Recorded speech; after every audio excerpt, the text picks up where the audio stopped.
Hello everyone, welcome back to my YouTube channel, My Classroom with Tema Ma'am. Students, हमने previous videos में class 6 chapter number 6 NCERT science subject the living organisms characteristics and habitats already start कर चुका है, right? तो students हमने उन सभी video में बहुत कुछ सीखा. क्या सीखा?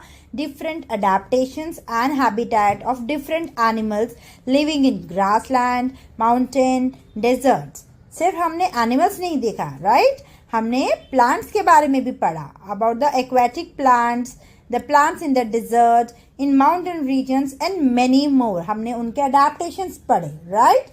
हैबिटेट क्या है हमने पढ़ा. ये सब हमने ऑलरेडी पढ़ चुका है. जो भी स्टूडेंट्स, जो भी बच्चे मेरे चैनल में न्यू है, प्लीज सब्सक्राइब और मेरे पुराने वीडियोस को थॉरोली देखो तो आपको ये सब चीजें समझ में आ जाएंगी.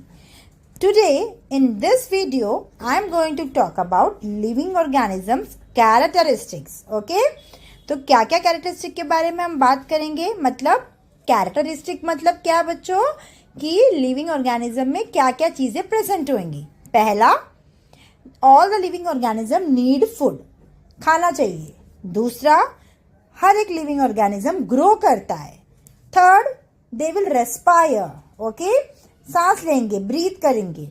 Next, they respond to stimuli, okay, बाहर के स्टिमुलाई को they respond, all living organism. Then we will study about excretion, reproduction, movement and last but not the least lifespan. okay? तो ये सब कैरेक्टरिस्टिक के बारे में हम इस वीडियो में पढ़ने वाले हैं डिटेल में. So get ready with your paper and pen and let's start. The very first characteristic is all living organism needs food. बच्चों, लिविंग ऑर्गेनिज्म मतलब क्या? Plants, animals, right? So plants को भी खाना चाहिए, एनिमल्स को भी खाना चाहिए. एनिमल्स के अंदर ह्यूमन भी आते हैं, राइट? तो ह्यूमन को भी खाना चाहिए. ये सारे लिविंग ऑर्गेनिज्म को खाना जरूरी है.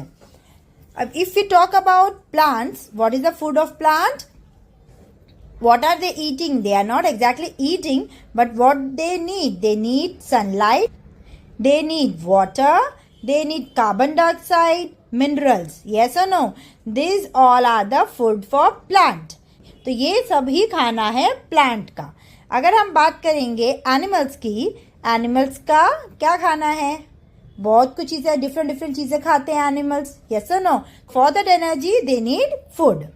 Then thirdly humans. ह्यूमंस भी खाना खाते हैं. आप, मैं, हम सब खाना खाते हैं. यस और no? So why do we need food बच्चों?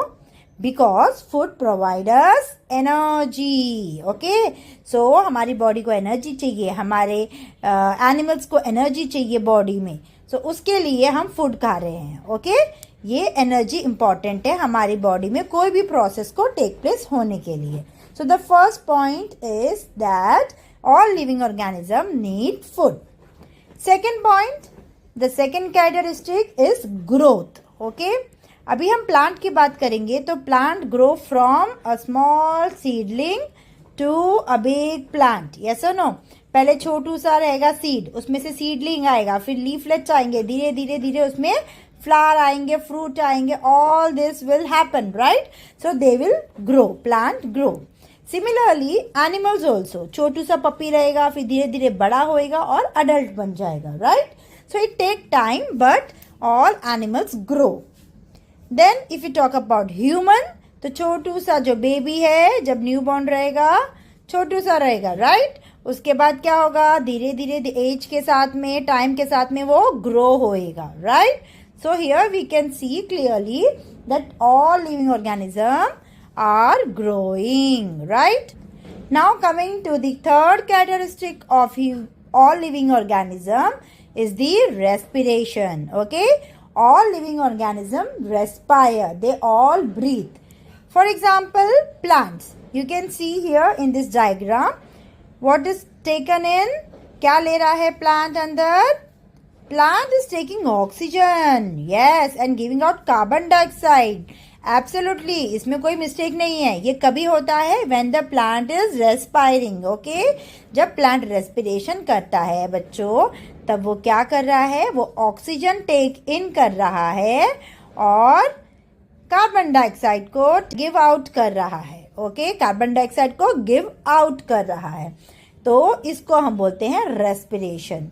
जितना वो फोटोसिंथेसिस के थ्रू कार्बन डाइऑक्साइड लेता है और जितना वो ऑक्सीजन बनाता है, उसके हिसाब से अगर हम कंपेयर करेंगे तो बहुत ही little amount of oxygen is used during respiration by the plants. Now if you talk about animals, animals have different respiratory organs. हमने ऑलरेडी पढ़ा है इसी चैप्टर में, पहले के वीडियोस में देखा आपने। इन फ्रॉग इफ यू से they have moist skin, okay, and in other animals, insects, they have spiracles. Humans as well as animals, mammals, they have lungs to breathe, and aquatic animals have gills to respire, right?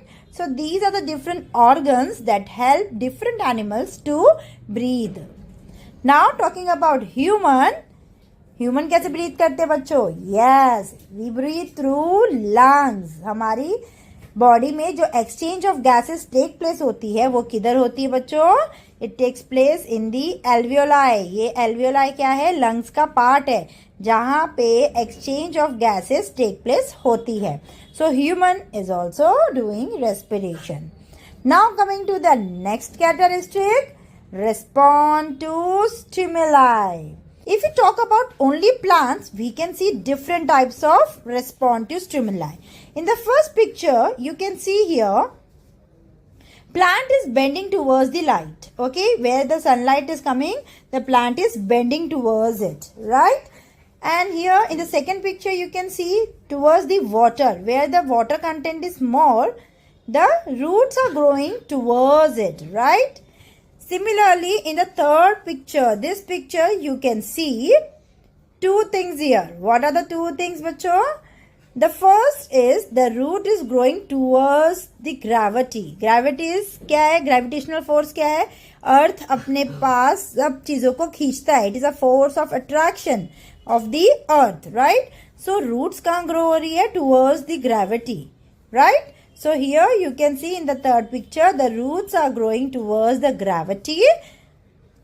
और इसके हम अलग अलग नाम देते हैं। Light की तरफ अगर रेस्पॉन्ड कर रहा है प्लांट तो उसको हम बोलते हैं फोटोट्रोपिज्म। वाटर की तरफ रेस्पॉन्ड कर रहा है तो हाइड्रोट्रोपिज्म। और जो रूट्स ग्रेविटी की तरफ नीचे अर्थ की तरफ जा रही है उसको हम बोलते हैं जियोट्रोपिज्म।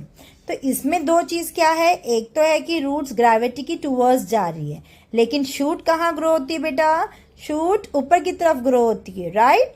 तो ये क्या दिखाती है? ये नेगेटिव जियोट्रोपिज्म दिखाती है। ओके, पॉजिटिव जियोट्रोपिज्म रूट्स दिखाते हैं और नेगेटिव जियोट्रोपिज्म शूट दिखाते हैं। Understood? Respond to stimuli in plants. Also if we see touch some plants like mimosa plant, if you see, अगर हम उसको हाथ लगाएंगे, कुछ भी हमारा टच होएगा तो क्या होता है? उसके जो लीव्स हैं, छोटे छोटे लीवलेट्स हैं, वो पूरे क्लोज हो जाते हैं। So this is the response. वो रिस्पॉन्ड कर रहे हैं, राइट? किसको रिस्पॉन्ड कर रहे हैं? हमारे टच को। Understood? Students, similarly animals including humans also respond to stimuli. For example if you say bird, ठीक है, चिड़िया है या फिर कोई एनिमल है, जैसे ही हम लोग दिवाली क्रैकर बर्स्ट होता है, ओके, तो ये एनिमल्स कैसे स्कैर्ड अवे हो जाते हैं ना, they are responding, right? The birds fly away, जैसे ही जोर का पटाखे की आवाज आएगी इवन एनिमल्स डर जाते हैं। So this is a kind of respond to stimuli. And if we talk about humans, कुछ गर्म अगर हमको फील होता है तो अपना हम हाथ हटा देते हैं, राइट? हमारी आंखों के सामने अगर कुछ मूव करते हैं तो हम ब्लिंक करते हैं। तो this all are kind of respond to stimuli. So we can say all living organism respond to stimuli. Now going to the next characteristic, excretion. तो एक्सक्रीशन क्या है बच्चों? Excretion is the process by which metabolic waste products and the toxic materials are remove from the body of an organism. क्या तरीका है ये process? Excretion ऐसा process है जहां से हमारी बॉडी के वेस्ट बॉडी से बाहर निकाले जाते हैं। Okay, now if you talk about plants में आपको देखो यहाँ पे अलग अलग तरीके एक्सक्रीशन दिख रहा है। ओके, क्या एक्सक्रीशन है? सबसे पहला एक्सक्रीशन अगर आप देखोगे तो the gaseous waste is expelled stomata में से। स्टोमेटा किधर है? लीफ में। तो लीफ क्या देता है बाहर? Leaf is excreting the gaseous waste like oxygen. Secondly, if we see the excretion part, the plants are excreting water vapor. Okay, during the transpiration पानी भी उनकी लीफ से excrete हो रहा है। Thirdly, what is the excretion part? Third, the solid waste if you see which are stored in the plant body is thrown out. कैसे? By the shedding of leaves, peeling of bark and falling of fruits. ये सब क्या है? उनके solid waste है जो कि store होते हैं प्लांट बॉडी में, और जब वो वेस्ट हो जाते हैं, मतलब जो उनको नहीं चाहिए, वेस्ट है, सॉलिड वेस्ट है, तो they are shedding the leaves. Okay, then fourth तरीका क्या है? जो गम्स है, ओके, रेसिन्स है, हम बनाते हैं ना, गम यूज करते हैं, इनका प्लांट का एक एक्सक्रीटा है वो। Okay, which is removed out from the bark.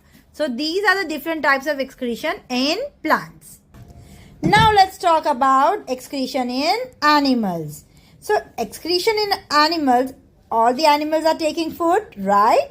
So जो aquatic animals है, mostly the fishes, okay? What are they excreting बच्चों? They are excreting out ammonia. And all the mammals, all the amphibians, जो बड़े बड़े shark है, ये सब क्या excrete करती हैं? Urea, okay?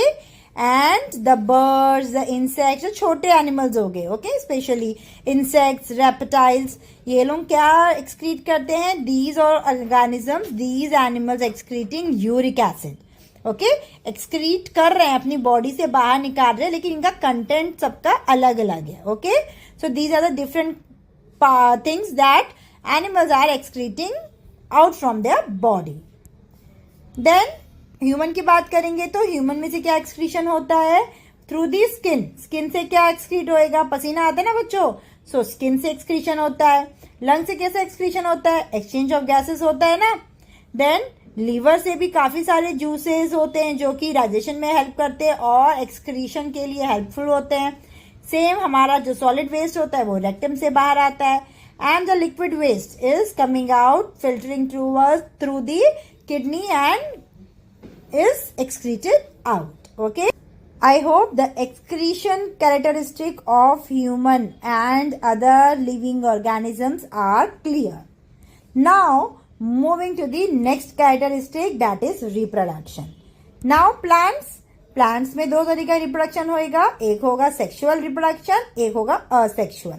सेक्सुअल रिप्रोडक्शन में हमने पहले भी पढ़ा है कैसे होता है, जो ये सीड डिस्पर्सल होता है। ओके, जब ये सीड डिस्पर्स होंगे, हमको पता है फीमेल पार्ट है, मेल पार्ट है, यस और नो। सो जब ये मेल पार्ट एंथर, ओके, जब ये मेल पार्ट एंथर किधर आके गिरेगा? पॉलन्स गिरेंगे इसके किधर? स्टिग्मा में। Female part is stigma, yes और नो। तो क्या होता है बच्चों? पढ़ा है ना ये सब पहले भी आपने। तो ये किधर जाते हैं? ये नीचे जाते हैं ना। नीचे क्या है हमारी? नीचे प्लांट्स के पास क्या है? फीमेल पार्ट ओवरी है, ओव्यूल्स है, वहां पे जाके ये फर्टिलाइज हो जाते हैं और हमारा सीड फॉर्मेशन होता है, और वो सीड बाद में फिर ग्रो हो जाएगा। ओके, सो इस तरीके से सेक्सुअल रिप्रोडक्शन होता है। असेक्सुअल रिप्रोडक्शन के कई सारे तरीके हैं, उनमें से मतलब सेक्सुअल रिप्रोडक्शन बोले तो क्या सीड से नहीं हो रहा है, पॉलन से नहीं हो रहा है, एंथर से नहीं हो रहा है। कैसे हो रहा है? या तो रनर है, रूट से हो जा रहा है, या तो बल्ब से हो रहा है, या तो तुम ट्यूबर लगा दोगे तो उससे ही पेड़ उग जाएगा। ओके, सो ये डिफरेंट तरीके हैं असेक्सुअल रिप्रोडक्शन के प्लांट्स में। असेक्सुअल रिप्रोडक्शन अगर आप शॉर्ट में समझोगे तो असेक्सुअल रिप्रोडक्शन बिना किसी मेल और फीमेल पार्ट्स के हो रहा है। प्लांट, दूसरा नया प्लांट उग रहा है from the different parts of the plant rather than growing from the seeds. Now the reproduction, if we talk about in animals में reproduction दो तरीके से हो सकते हैं। Animals that will give birth to young ones are called as viviparous. Viviparous. And animals that reproduce by laying eggs, they are called as oviparous. Okay, oviparous क्या करेंगे बच्चों? oviparous जो एनिमल्स हैं वो एग देंगे और एग में से बाहर बच्चा हैच होके आएगा. लेकिन विविपैरस एनिमल्स में क्या होगा? जो यंग वंस, जो एनिमल है वो डायरेक्ट यंग वंस को ही बॉर्न करेंगे. ओके, ये हैन क्या है? ओविपैरस है, एग दे रही है, एग में से एग हैच हो रहा है, चिक बाहर आ रहा है. यस और no? We can see here in this picture. So hen is an example of oviparous. And if you talk about other animals here like lion, sheep, goat, these all are the example of viviparous animals. Okay, because they give birth to young ones. Then human is also kind of animal which give birth to young one. So can you tell me, humans are oviparous or viviparous? Do comment below and let me know. Humans are oviparous or viviparous. The next characteristic is movement. Okay, so अभी आप बोलोगे plants move करते हैं क्या? Absolutely yes. Plant देखो कैसे move कर रहे हैं. हमने ट्रॉपिज्म पढ़ा ना बच्चों, वो एक तरह का मूवमेंट हो गया. तो फोटोट्रॉपिज्म, जियोट्रॉपिज्म, जितने भी ट्रॉपिज्म पढ़े हमने वो सब एक तरह का मूवमेंट हो गया. Then the plant is also responding to a touch, like mimosa plant, for example. Also, these is also a movement. What is this? See, the oxygen, carbon dioxide, mineral, water. This movement of minerals or water is also an example of movement in plants. Next, if we talk about animals, animals also move but in a different ways. Different animals move differently.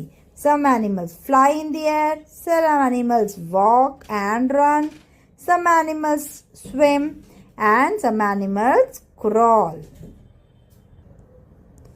And what about humans? Humans can walk, humans can run.